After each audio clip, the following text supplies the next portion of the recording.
Setelah mendapatkan gejala neurologis yang saat ini muncul, harus ditanyakan pula riwayat gangguan neurologis atau penyakit lain dan hasil pemeriksaan sebelumnya. Pada pasien dewasa dengan kejang, perlu ditanyakan apakah itu kejang pertama kali atau sudah mengalami kejang sejak kecil. Pada pasien dewasa atau tua dengan kejang pertama kali harus dipikirkan adanya lesi struktural baru seperti infeksi, neoplasma, atau stroke. Namun jika sudah ada riwayat kejang sejak kecil, maka bisa diperkirakan pasien tersebut adalah penderita epilepsi. Pada penderita seperti ini harus ditanyakan apakah sudah mendapat terapi yang adekuat serta pemeriksaan elektroensefalografi (EEG) sebagai penunjangnya. Pasien dengan kecurigaan stroke harus ditanyakan pernah mengalami serangan serupa sebelumnya atau tidak.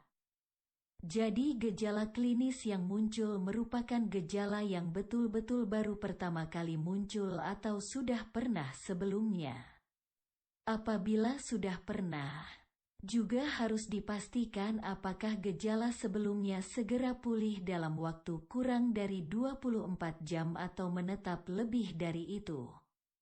Jika pasien pernah mengalami stroke sebelumnya, perlu ditanyakan gejala sisa yang dialami dan sejauh apa pasien bisa beraktivitas. Hal ini penting untuk memastikan apakah gejala yang muncul saat pasien datang merupakan gejala yang sama atau lebih berat dibanding sisa serangan stroke sebelumnya sehingga dianggap stroke berulang.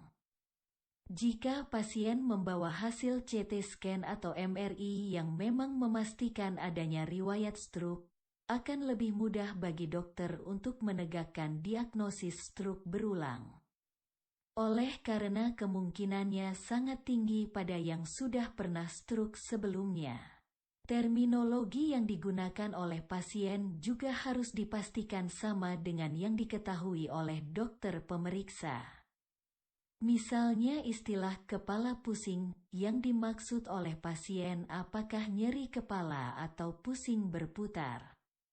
Oleh karena diagnosis banding keduanya sangat jauh berbeda.